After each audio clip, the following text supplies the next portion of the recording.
So the point is, Sayyidina Abdullah ibn Mas'ud was reciting in a beautiful way, and he had a beautiful voice. And so the Prophet ﷺ honored him, and he made him one of the Qurra, and he taught him the Quran. Sayyidina Bilal, he was the mu'adhin and the voice of the ummah because he had a beautiful voice.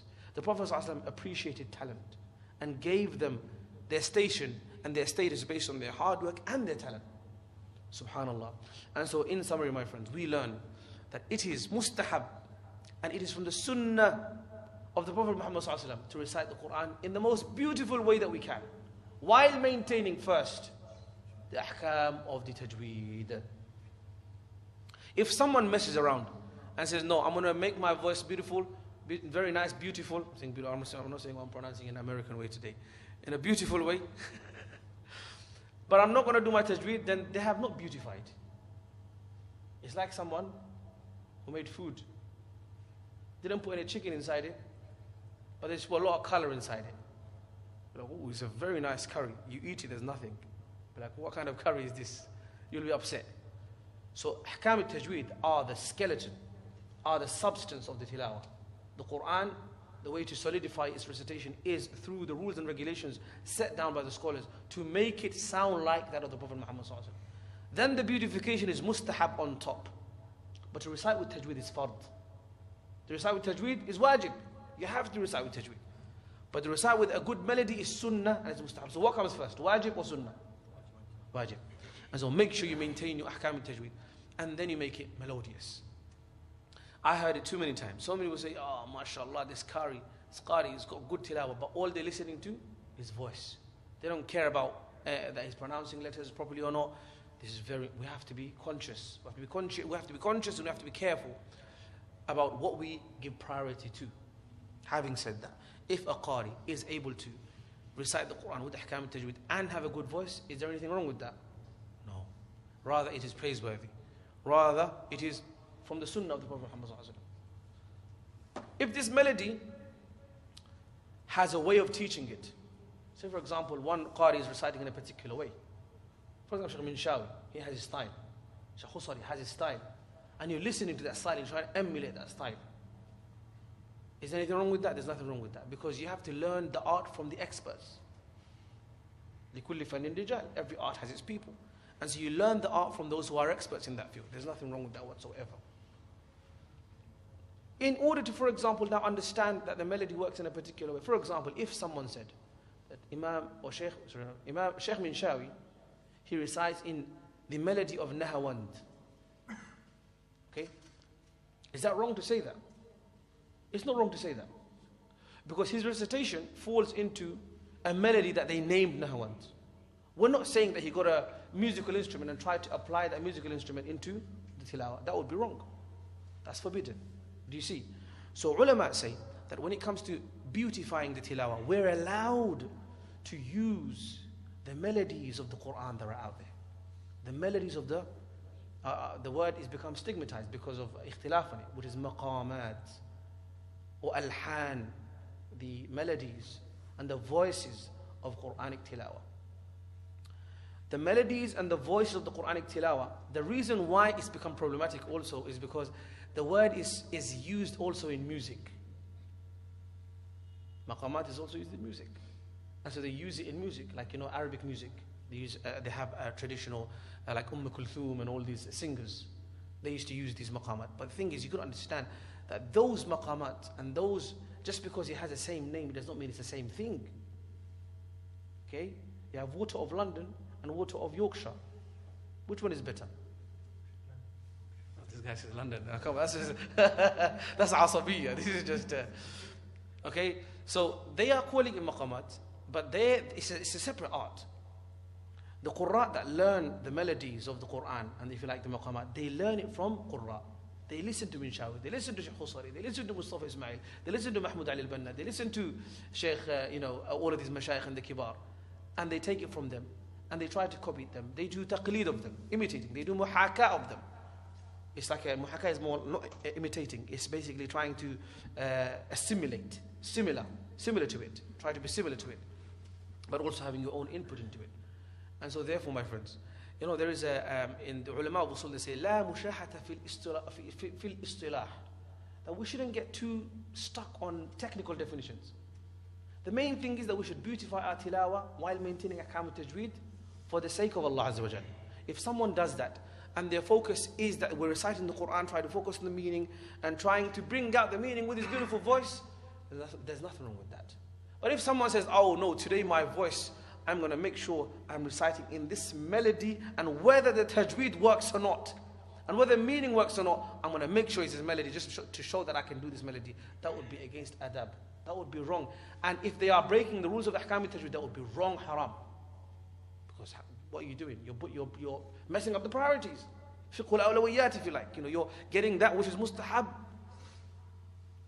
Or sunnah, if you like. Getting your voice and overriding with that. Or using that as an excuse to destroy ahkam. That's not allowed. Does that make sense, my friends?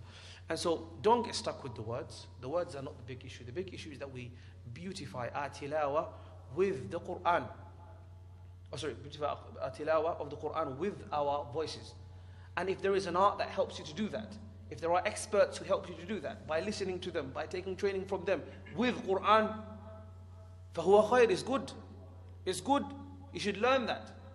And the ulama, the shurrah of the hadith, in the in Ibn Hajar al-Asqalani and others, in the sharh of this hadith, they say that if we should abide by the scales of the melodies, as long as they are not contradicting the ahkam al-tajweed and the meaning and etc., so on and so forth. And so may Allah give us all tawfiq to recite the Quran, and to be hamalatul Quran, to be ashab al-Quran, and to be companion and the ahlul Quran, and give us the ability to also to beautify the tilawah of the Quran for the sake of Allah with sincerity. Ameen. Ya Rabbil Alameen. Yes, brother. You said with Maqamat to the Sahabi. Those who saw in the Quran. Oh yes, sorry, I had it somewhere here. So the incident of the Sahaba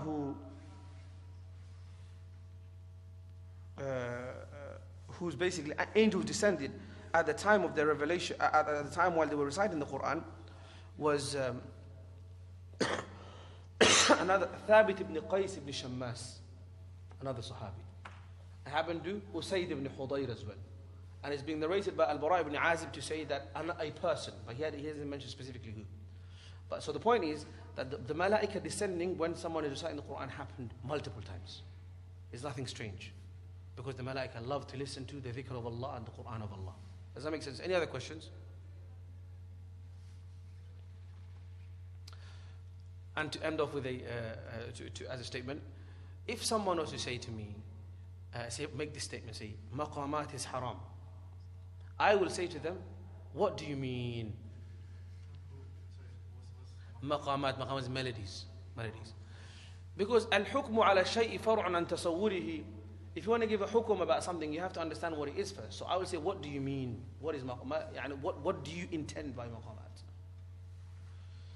If they say, well, I mean, the maqamat, these guys, they break the rules of tajweed, I'll be like, that's not what maqamat means. That's not what we understand from maqamat. You say, oh, maqamat is haram because it makes you break the rules of tajweed and etc. I will say, that's not what we understand from maqamat. Someone not being able to fulfill the rules of ahkam al-tajweed because of their application of maqamat, that's their weakness, that's their inability, that's their lack of skill. If they are able to, then فَهُوَ خَيْرٌ, alhamdulillah, is good. But are you telling me that it is only because of melody that a person can't recite with tajweed? There are millions who can't recite with tajweed, even though they don't have a good voice in the first place. So you can't blame the melody when the person, you can't blame the art, if you like, if the person who's doing it or reciting it is not skillful. So if you say, well, I mean by maqamat that people always make precedence to melody over tajweed, I will say again, that's not what we understand from it, and that's not right. We are saying that it has to be ahkam al-tajweed first, priorities, al-awlawiyat, wajib first, then mustahab. Beautification is mustahab and sunnah, and ahkam al-tajweed is what? Fard and wajib. Do you see? If you say that what I mean by maqamat, that I mean those people who apply the musical melodies and they get guitar and etc., all of that stuff, and they get music into Quran, we will say, again, that's not what we understand to be the melodies of the Quran, the maqamat of the Quran. It means, when we say maqamat of the Quran, or when the ulama say, we mean the melodies which were used by the Qurra for the Quran. To learn them, to understand them, to imitate them, to be able to replicate them. And this is indeed mustahab. And there's no harm in that whatsoever. If someone says, I have been able to recite in the Nahawand of Sheikh Minshawi, for example, or the Nahawand of Sheikh Mustafa Ismail, and I've been able to go into Jawab and Qarar, high and low, there's nothing wrong with that. Someone says, Irfa' sawtak, that's jaiz. But if I say do Jawab, it's not. This is not, this is غير معقول. The technical term to raise your voice in Tilawa is called Jawab. And the technical term to lower your voice in Tilawa is called Qarar. So are you going to tell me that just because I use the word it's going to become haram? But if I was to say lower your voice, it will be halal. Again, it's غير معقول, it's not possible. And so therefore, if someone is reciting the Quran and learning from the experts, the ulama of Quran, he's not learning from music, he's learning from the ulama of Quran, and uses these terms as a way of guiding and perfecting and beautifying their tilawa, while not overriding ahkam al-tajweed, then it is mustahab and it is good, inshallah. And whatever good has come from this dars is from Allah and His Rasul and the deen of Allah, and any mistakes and anything wrong is from myself and from shaitan. Jazakumullah khairan for participating in this very long dars series, but alhamdulillah, I give you glad tidings. We have finished the kitab, Nusratul Muttaqeen's first chapter, and inshallah next week we'll be beginning with the new year, inshallah, the second chapter or the second volume of the Nusratul Muttaqeen, and continuing from hadith number 1009, inshallah, azza wa jal. May Allah accept from all of us. تقبل الله منا ومنكم سبحانك اللهم أشهد أن لا إله إلا أنت أستغفرك وأتوب إليك والسلام عليكم ورحمة الله وبركاته.